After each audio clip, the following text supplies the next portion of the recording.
खुलुमबाय दिनै 23 मे 2024 बिस्तिबार इन्दराव सासे सेंग्राया ससियेल मिडियानिफ्राय सिख्लाफोरनि सावगारिखौ लाखिनानै बिसोरनि मोखांखौ गाज्रि सावगारिजों एडिट खालामनानै भाइरेल खालामनो हागोन बुंनानै सिगिनायनि जाहोनाव पुलिसजों हमजादों। हमजानाय सेंग्रानि मुङा जाबाय यास भाबसार, 22 बोसोर बैसोनि, आरो बियो कलेजाव फरायनाय सिख्लाफोरखौ टार्गेट खालामगासिनो दंमोन आरो बिदिनो खालामबोगासिनो दंमोन।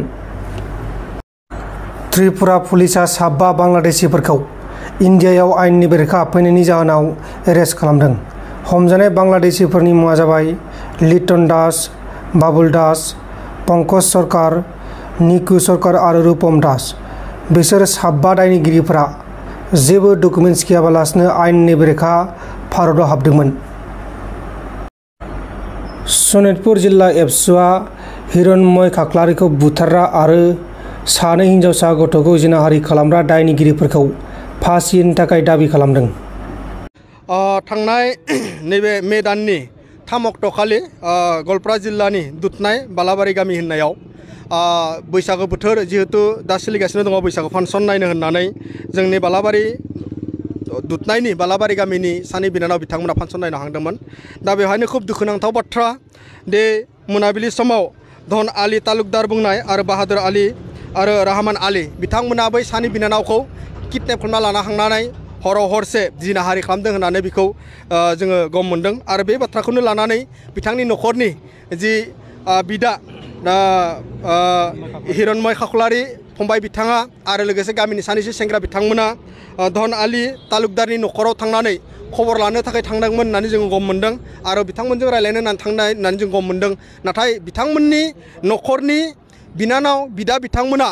गावनि फंबाया बा सोरबा गावनि न'खरनि सुबुङा बेबायदि मावाखै होननानै बिथांनि सायावसो माने उल्थायैनो आक्रमण खालामनाय, बिथांजों लावथिजों बुनाय, रडजों बुनाय आरो माने सिखाजों बा साकुजों बिथांनि बेक साइडनिफ्राय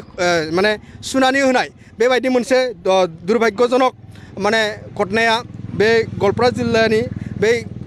गामियाव जालांदों। दा बेखौ लानानै दुलाराय बर' फरायसा आफादा बेखौनो बुंदों दि हिरण्मय खाख्लारि फंबाय बिथाङा दिनै माने 16 तारिखआव गुवाहाटीनि GNRCआव माने जोबथाहां बुनो गोनां जाबाय। जाय बिथांमोना जोंनि बिनानाव बिथांमोनखौ माने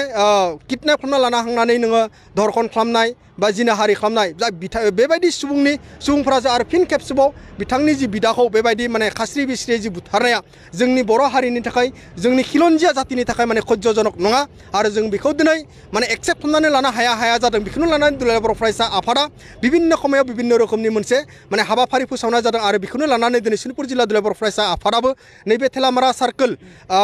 नैबे गेवलां फिल्डनिफ्राय लानानै थेलामारा नैबे ओनसोलनि नैबे पुलिस थानासिम जोङो लामा हान्थिनाय जि माने धरना हाबाफारि जोङो बेखौ दुलाराय बर' फरायसा आफादनि बिथोन बायदि लादों। जाहाथे हिरण्मय खाख्लारि फंबायनि जि आत्माया सोरगोआव जिदु माने खान्थि मोननांगोनब्ला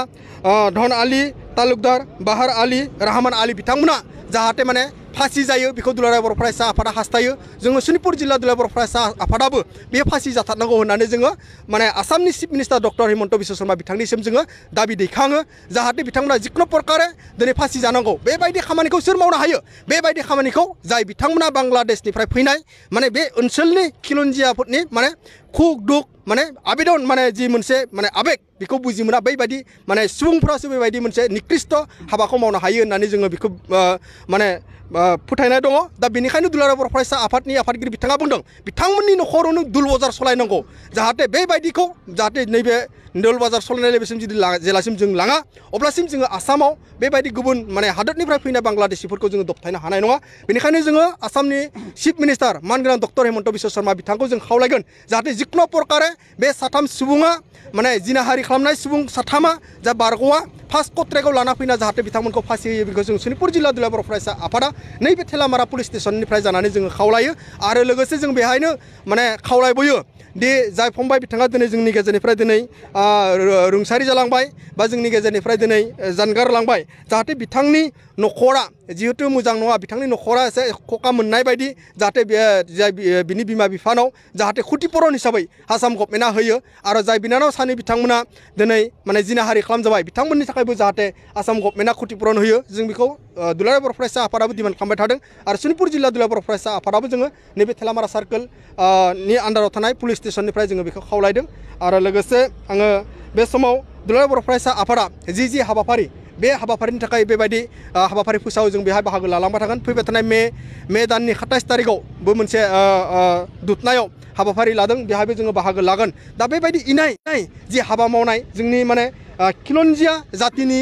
माने फोरनि गेजेराव बा जोंनि बर' माने जे ट्राइबेल जातिफोरनि गेजेराव बेबायदि इनाय जानायफोरखौ जों गेजेर गेजेर नुनो मोनो नैबे थेलामारा ओनसोलावबो दिनैनिफ्राय माने मा होनना बुङो थांनाय बोसोराव माने बेबायदि मोनसे घटना माने जिनाहारि खालामनानै माने रुमनि सिङाव बुथारनानै दोननाय मनिसा बर' बेबायदि घटना जानाय दा जाय बिथांमोना दिनै बेबायदि खास्रि बास्रि बिनानाव बिथांमोना बुथार जाबाय खिन्थु बै बिथांमोना दिनै माने उदां अख्राङाव दिनैसिमबो माने बेरायगासिनो दङ दा दिनै माने जों बिराद मोनसे साननो गोनां जादों दा जोंनि आयेना मा बुंदों जोंनि आयेना माने सासे रेप खालामनानै बुथारनानै मार्डार खालामनानै दोनोब्लाबो दिनै नांगौ बायदि माने खाखनखौ नांगौ बायदि माने जाय बिथांमोना साजाखौ मोननांगौ बेबायदि मोननायखौ जोङो नुवाखै दा बेनिखायनो जोंहा माने बिराद मोनसे दुखु मोननाय जोंहा दङ जाहाथे नैबे धन आली बाहार आली आरो रहमान आली बिथांमोना जिखुनु प्रकारे जाहाथे फासि जायो आसामनि DGP बिथांखौबो जों खावलायो आसामनि चिफ मिनिस्टार बिथांखौबो जों खावलायो सनितपुर जिल्ला दुलाराय बर' फरायसा आफादनिफ्राय जानानै बेनोसै नोंथांमोन दिनैनि खौरांफोरा बेखिनिल'मोन बेखिनिसिम नायनायनि थाखाय नोंथांमोननिसिम रोजा रोजा साबायखर गोजोन्थों एसेनोसै जय बर' हारिनि